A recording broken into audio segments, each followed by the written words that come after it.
Hare Krishna, Radhe Radhe. Welcome to my channel. तो जी कैसे हो आप सभी लोग। उम्मीद करती हूँ कि राधे कृष्ण जी की कृपा से आप सभी लोग अच्छे होंगे और स्वस्थ होंगे।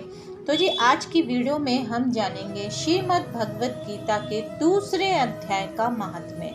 कल हमने जाना था श्रीमद् भगवत गीता का पहला अध्याय का पाठ। उसमें हमने क्या जाना था? उसमें हमने ये जाना था कि अर्जुन को अपने सगे संबंधियों के साथ युद्ध करने में संकोच हो रहा था। और हमने प्रथम अध्याय में ये भी जाना था कि वहाँ पर कौन कौन से योद्धा युद्ध करने के लिए हैं और उनके कौन कौन से संघ आदि हैं। तो चलिए अब हम शुरू करते हैं श्रीमद् भगवत गीता के दूसरे अध्याय का महात्म्य। तो श्री भगवान कहते हैं, लक्ष्मी, प्रथम अध्याय के महात्म्य का उत्तम उपाख्यान मैंने तुम्हें सुना दिया है। अब अन्य अध्यायों के महात्म्य स्मरण करो।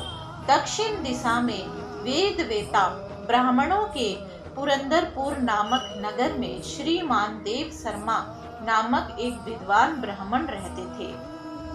वे अतिथियों के पूजक, स्वाध्यायशील, वेद शास्त्रों के विशेषज्ञ, यज्ञों का अनुष्ठान करने वाले और तपस्वियों के सदा ही प्रिय थे। उन्होंने उत्तम द्रव्यों के द्वारा अग्नि में हवन करके दीर्घ काल तक देवताओं को तृप्त किया, किंतु उन धर्मात्मा ब्राह्मणों को कभी सदा रहने वाली शांति न मिली। वे परम कल्याण में तत्व का ज्ञान प्राप्त करने की इच्छा से प्रतिदिन प्रचुर सामग्रियों के द्वारा सत्य संकल्प वाले तपस्वियों की सेवा करने लगे।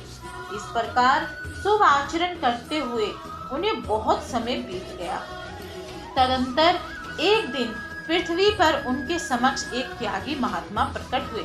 वे पूर्ण अनुभवी, आकाश साक्षर रहित, नासिका के अग्रभाग पर दृष्टि रखने वाले तथा शांत चित्त थे।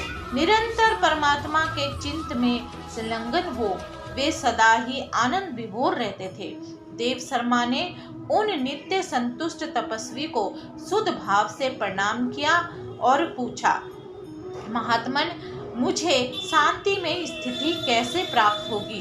तब उन आत्मज्ञानी संत ने देव शर्मा को सोपुर ग्राम के निवासी मित्रवान का, जो बकरियों का चरवाहा था, परिचय दिया और कहा, वही तुम्हें उपदेश देगा।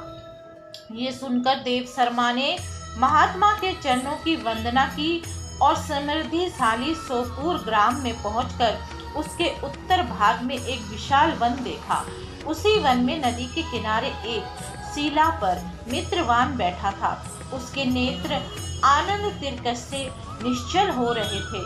वे अपलक दृष्टि से देख रहा था।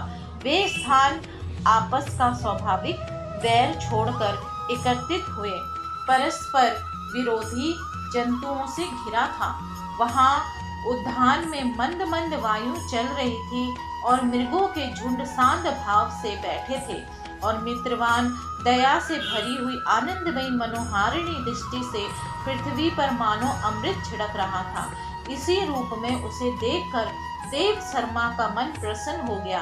वे उत्सुक होकर बड़ी विनय के साथ मित्रवान के पास गए। मित्रवान ने भी अपने मस्तक को किंचित नवाकर देव शर्मा का सत्कार किया। तदंतर विद्वान देव शर्मा अनन्य चित्त से मित्रवान के समीप आ गए और जब उसके ध्यान का समय समाप्त हो गया, उस समय उन्होंने अपने मन की बात पूछी। महाभाग, मैं आत्मा का ज्ञान प्राप्त करना चाहता हूँ। मेरे इस मनोरथ की पूर्ति के लिए मुझे किसी ऐसे उपाय का उपदेश कीजिए जिसके द्वारा सिद्धि प्राप्त हो चुकी हो। देव शर्मा की बात सुनकर मित्रवान ने एक क्षण तक कुछ विचार किया।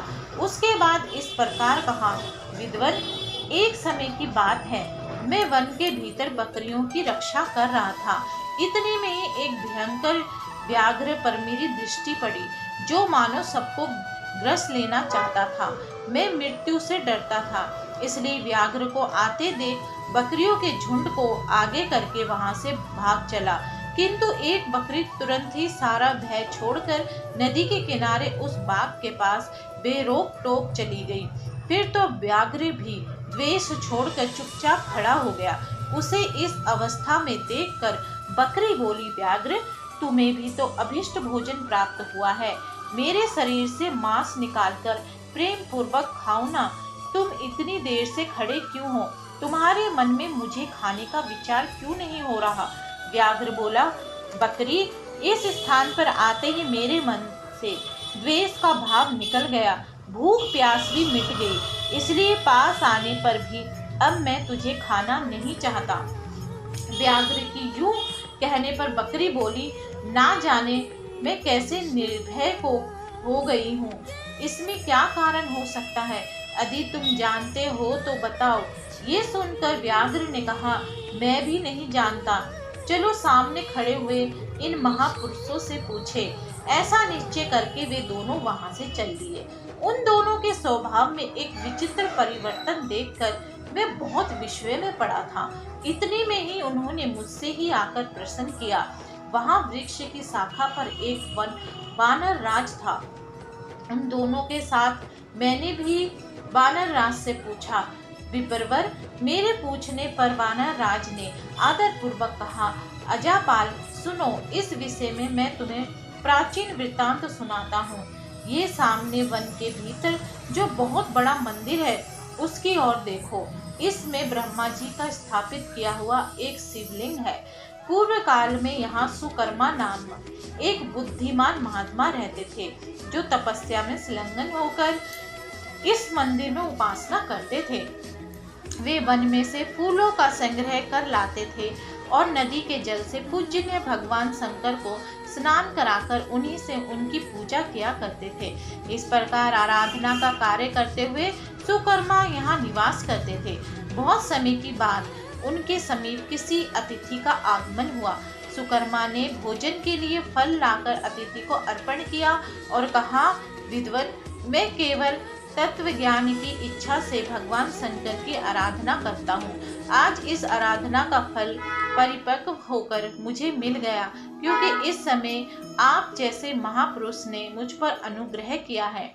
सुकर्मा के ये मधुर वचन सुनकर तपस्या की धनी महात्मा अतिथियों को बड़ी प्रसन्नता हुई। उन्होंने शिलाख खंडपुर पर गीता का दूसरा अध्याय लिख दिया और ब्राह्मण को उसके पाठ एवं अभ्यास के लिए आज्ञा देते हुए कहा, ब्राह्मण, इससे तुम्हारा आत्मज्ञान संबंधी मनोरथ अपने आप सफल हो जाएगा। यूं कहकर वे बुद्धिमान तपस्वी सुकर्मा के सामने ही उनके देखते देखते अंतर्धान हो गए।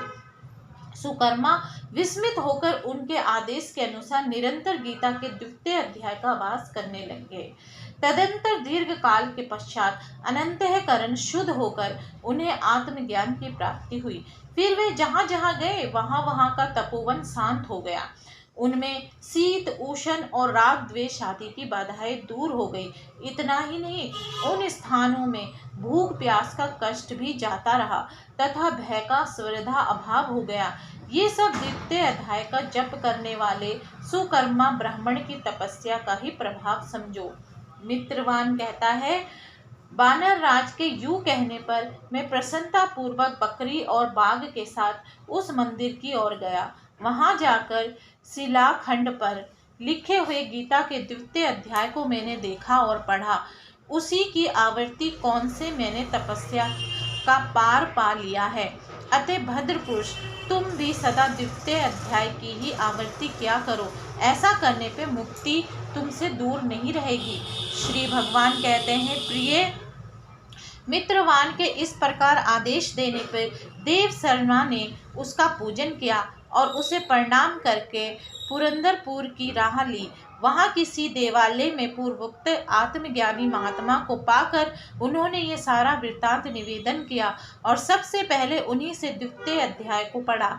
उनसे उपदेश पाकर शुद्ध अंतःकरण वाले देव शर्मा प्रतिदिन बड़ी श्रद्धा के साथ द्वितीय अध्याय पाठ करने लगे। तब से उन्होंने अनवद परम पद को प्राप्त कर लिया। लक्ष्मी, ये द्वितीय अध्याय का उपाख्यान कहा गया। तो जी ये था द्वितीय अध्याय का महात्म्य। तो जी आज की वीडियो आपको कैसी लगी? आपकी वीडियो कैसी लगी अगर आपको आज की वीडियो अच्छी लगी तो वीडियो को लाइक एंड शेयर करना ना भूलें। गीता के अध्याय का पाठ हमें हमेशा करना चाहिए, जिससे कि किसी न किसी पाठ से आपको अपने किसी न किसी सवालों के जवाब जरूर मिलते हैं। और पितृपक्षों में तो गीता का अध्याय जरूर करना चाहिए, जिससे कि आपकी पितरों की आत्मा को भी शांति मिलती है। तो जी आज की वीडियो में बस इतना ही। उम्मीद करती हूँ कि आपको आज की वीडियो अच्छी लगी होगी। अगर आपको आज की वीडियो अच्छी लगी तो वीडियो को लाइक एंड शेयर कर देना। हरे कृष्णा, राधे राधे।